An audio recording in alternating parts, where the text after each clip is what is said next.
કમોસમી વરસાદ જે પડ્યો હતો ગત રોજ મોડી રાત્રે, તેના કારણે ખેડૂતોને મબલક પાક જે છે તે પાણીમાં ભીનાઈ ગયો છે.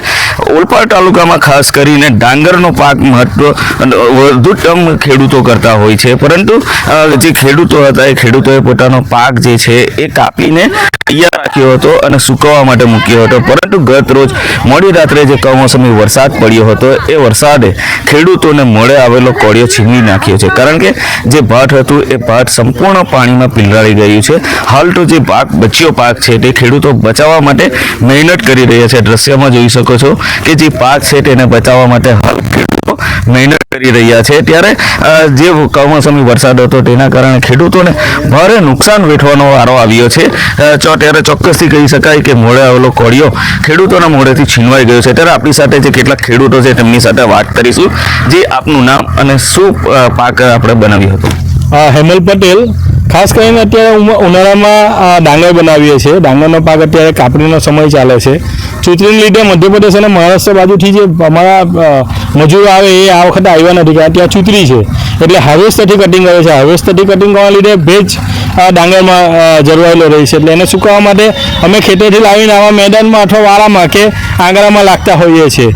હવે આ જે કમોસમી વરસાદની જે આગાહી હતી તેના પગલે સાવચેત તો ખેડૂતો હતા, પણ ખેડૂતો એક બાજુ કાપણી કરવી પડે એવું હતું અને નહીં કરે તો ખેતરમાં નુકસાન જાય, એટલે કાપીને નાખ્યું હતું. પણ કાલ સાંજ સુધી એવું કોઈ વાતાવરણ નહીં હતું કે વરસાદ આવે. અચાનક 8 થી 9 વાગ્યાના ટાઈમ પર આંધી તુફાન ઉઠવાનું ચાલુ થયું અને વાવાઝોડાથી એટલો જોરમાં કમોસમી વરસાદ આવ્યો, 1 થી 1.5 કલાક જેટલો વરસાદ પડ્યો કે જે ખેડૂતોએ આ બધું નાખ્યું હતું ડાંગરનો પાક તે સંપૂર્ણ પાક ભીંજાઈ ગયો અને પાક ઢાંકે અને બચાવે તે પહેલાં તો વાવાઝોડાએ તેને તાટપત્રા અને જે કંઈ હોય તે ઉડાડીને ફેંકી દીધું અને આ જે મેદાનમાં અને ખેતરમાં બધે પાણી ભરાઈ ગયું. એટલે સમગ્ર આ પંથકના 8-10 ગામો છે ત્યાં બહુ ભારે નુકસાન થવા પામ્યું છે.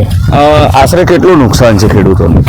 અત્યારે તમે જુઓ તો 80 થી 90% ખેડૂતો ડાંગરનો પાક કરે છે. કે ડાંગરનો પાક એવું છે કે ઉનાળામાં ડાંગરનો પાક વીંગે 100 મણથી ઉપર બી પાકતો હોય છે, એટલે મોટાભાગના ખેડૂતો ડાંગરનો પાક કરે છે. 8-9 ગામોમાં જે આ હાથીસા, કુંભારી, સોનલા ખારા, મીંઢી, અસનાર, નગોઈ, કમરોલી આ જે બધા ગામો છે ત્યાં મોટાભાગે ડાંગરનો પાક કરતા હોય છે. એટલે 90% ડાંગરનો પાક કરો એટલે અંદાજો મારો કે તમે બહુ મોટા પાયે નુકસાન છે, કેમ કે ડાંગરના પાક પર જ અત્યારે ખેડૂતો નભે છે.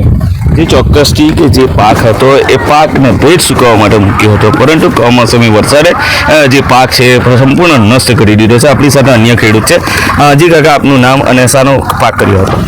મારું નામ જીતેન્દ્રભાઈ દિલપતભાઈ પટેલ, નામ નગોઈ. મારો ડાંગરનો પાક હતો. મેં મારું ડાંગર ખેતરમાંથી કાપીને સુકાવા રાખ્યું હતું, તો કમોસમી વરસાદના કારણે મારું પૂરું ડાંગર પીલાઈ ગયું છે. તો મેં અત્યારે